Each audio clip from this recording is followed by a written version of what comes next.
Hello अस्सलाम वालेकुम बा कहिड़ा हाल आहिनि ख़ुशि आहियो नी सफ़ा ईअं टेट लॻा पिया हो नी। अॼु मां हीअ इंटर्नशिप खणी आई आहियां तव्हांजे लाइ स्विट्ज़रलैंड जी।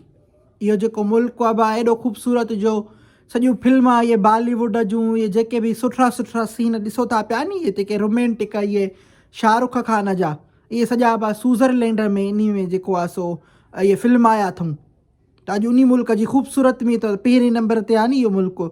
त उन जी अॼु तव्हांजे लाइ इंटर्नशिप खणी आई आहियां। पर मूंखे हीअ इंटर्नशिप इन करे बि वणे थी जो हीअ इंटर्नशिप आहे वीचारे मेडिकल वारनि जे लाइ ऐं जेके बायोलॉजी जा माना जेके बि अथनि मिसाल ज़ूलॉजी शियो बॉटनी शियो जेके माना बायोलॉजी जा जेके ॿिया फील्ड आहिनि इहे शाखा आहिनि उहे थियूं माना मेडिकल जो MBBS थियो फार्मेसी शियो जेको माना मेडिकल जो सॼो हाणे पाण सम्झो था पिया मां हाणे अणपढ़ियल को छा था पुछो पिया। त ज़ुकाम बि ॾाढो शी पियो आहे ईअं थी सिंग खे छिकिया मथे जो ॼण एतिरा त वल्लू मवाली बि एतिरा सिगरेट न छिकिया हूंदा जेतिरी मां थी सिंग खे रोज़ु रोज़ु छिकिया। निभागी बीहे ई नथी नक में लही थी अचे पई बसि पोइ छिका लॻी पई आहे। अब हलो तव्हांखे नेकी ॾे हिन इंटर्नशिप जी जेका आहे सा उहा तव्हांखे तारीख़ थी ॿुधायां आख़िरी उहा आहे 23 जनवरी 2020 ताईं तव्हां माना इन में करे सघो था अप्लाई। पोइ मथे लिंक बि ॾींदीसांव ऐं ॿियो ॿुधायांव त तव्हांखे माना जेको आहे सो फुली फंडिड आहे ऐं हिन में तव्हांखे इहो जेको आहे आइल्स ऐं टाफिल अलाए छा था चवनि मूंखे त नालो बि नथो अचे पियो इहो बि जेको आहे सो रिक्वायरमेंट इन जी बि कोन्हे का। उन खां अलावा अलावा तव्हांखे नेकी ॾे इहो जेको आहे 8 हफ़्तनि जो इहो प्रोग्राम आहे। अहिड़ा प्रोग्राम थींदा रहनि त असांजा सिंधी बि अॻिते वधनि वारो बि त जुमिलो यादि हूंदो नी। त हे 8 हफ़्तनि जो प्रोग्राम आहे ऐं 6 जुलाई खां वठी 28 अगस्त 2020 ताईं हलंदो इहो स्विट्ज़रलैंड में इन जंहिं यूनिवर्सिटी में हलंदो उन जो नालो बि मूंखे नथो अचे पियो पर उन जो नालो आहे यूनिवर्सिटी ऑफ लाउसेन। त इहा यूनिवर्सिटी आहे स्विट्ज़रलैंड जी ऐं इन में तव्हांखे माना इहो सम्झो त बेनिफिट जेके चवंदा आहिनि अलाए छा मूंखे त नालो बि नथो अचे पियो उहे कहिड़ा कहिड़ा आहिनि। बेनिफिट इहे अथव जो एयर जेको अथव जहाज़ जो ओट मोट जो किरायो उन्हनि ते आहे तव्हांजी रिहाइश उन्हनि ते आहे ऐं ॿियो रहण जा जेके माना तव्हांजी मिसाल ॿियो ख़र्च था अचनि उहो तव्हां उन्हनि ते आहे। उन्हनि जो अलावा उन खां अलावा जेको आहे सो स्टूडेंट जेके आहिनि न शागिर्द उहे 3 या 4 माना साल में हुजनि इन में मेडिकल जे कहिड़ी बि फील्ड हुजे त उन माना अप्लाई करे सघनि था। उन खां अलावा तव्हांजो वीज़ा जेको आहे एकमेडेशन जेको वीज़ा जॾहिं तव्हांजो लॻंदो वग़ैरह या वीज़ा जो जेको बि मसइलो थींदो उहो पाण कंदा।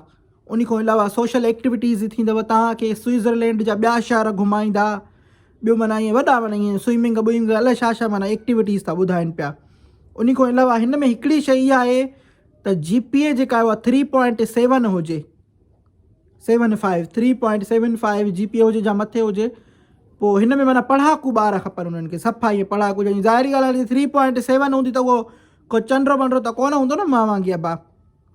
ऐं ॿियो जेको आहे सो SOP लिखिजाव हिन में ऐं लेटर ऑफ रिकमेंडेशन इहो थींदो अथव जो तव्हां पंहिंजे ई उस्तादनि खां माना कंहिंखो लिखाईंदव त भाउ हे ॿारु चङो आहे हिन जी माना कारकर्दगी चङी आहे वग़ैरह वग़ैरह इहो थींदो अथव लेटर ऑफ रिकमेंडेशन जो नाले सां सम्झो। हलो तव्हांखे ॾींहं ॾे हिन में ॿियूं कुझु शयूं अथव जेके मां तव्हांखे ॿुधाईंदसि त हिन में जेका तव्हां ट्रांसक्रिप्ट पंहिंजी अपलोड कंदव नी ज़ाहिरी ॻाल्हि आहे तव्हां 3.75 GPA जी जेको आहे सो रिक्वायरमेंट आहे त उहा माना ट्रांसक्रिप्ट अपलोड कंदव नी वेबसाइट ते त उन जो नालो जेको आहे उहो ईअं लिखिजो मां हिते लिखंदीमांव बि हिन में हेठि उन में नालो इहो लिखिजांव त तव्हां पंहिंजो लास्ट नेम सरनेम जेको अथव उहो माना मिसाल लाशारी वरी _ वरी transcripts.pdf फाइल जो माना उन फॉर्मेट में कजांव। जेके रिकमेंडेशन लेटर अचनि था पिया जेके तव्हांजा प्रोफेसर लिखंदा उहे डायरेक्ट प्रोफेसर उन्हनि खे मोकिलींदा तव्हांखे न मोकिलींदा ऐं तारीख़ खां अॻु में मोकिलंदा अथनि।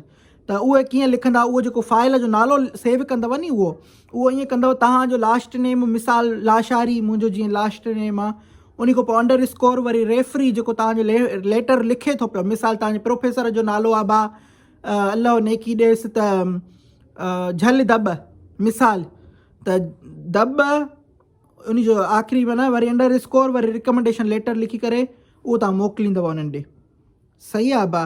उन खां अलावा रेफरी जेको आहे सो उहो पाण ओॾी डायरेक्ट ईमेल कंदो ईमेल एड्रेस नंढे ABC में अथव इहा सॼी SURATUNIL.CH इहे माना उन्हनि जी जेका आहे सा ईमेल आहे जिते तव्हांखे मोकिलिणो आहे। बाक़ी मां ॿियो सॼो कुझु जेको बि आहे इहे लिंका मिंका या नाला जेके शी आहे हिन जा जेके तव्हांखे अपलोड करणा आहिनि कीअं माना हिन जा डॉक्यूमेंटनि जा उहे मां हिन में डिस्क्रिप्शन में ॾींदीसांव ऐं फेसबुक ते मथां ॾींदीसांव। पोइ बसि हिन में ज़रूरु अप्लाई कयो। मेडिकल वारा बि मूंखे रोज़ था चवनि मासी जेको असां खां तूं कुझु खणी नथी अचे पई। हीअ इंटर्नशिप अथव स्विट्ज़रलैंड में इंटर्नशिप करे ईंदव 8 हफ़्तनि जी। तव्हांजे लाइ माना हिकिड़ो नालो ठपो लॻी वेंदो नी तव्हांजे ते सर्टिफिकेटनि ते त हे फलाणो जेको आहे स्विट्ज़रलैंड मां शी आयो आहे 8 हफ़्ता जेको आहे सो इंटर्नशिप करे आयो आहे मेडिकल में। त हिते तव्हांखे माना ईअं सम्झो जॉब वाब में बि माना आसानी थींदी, तव्हांजो प्रोफाइल चङो थींदो।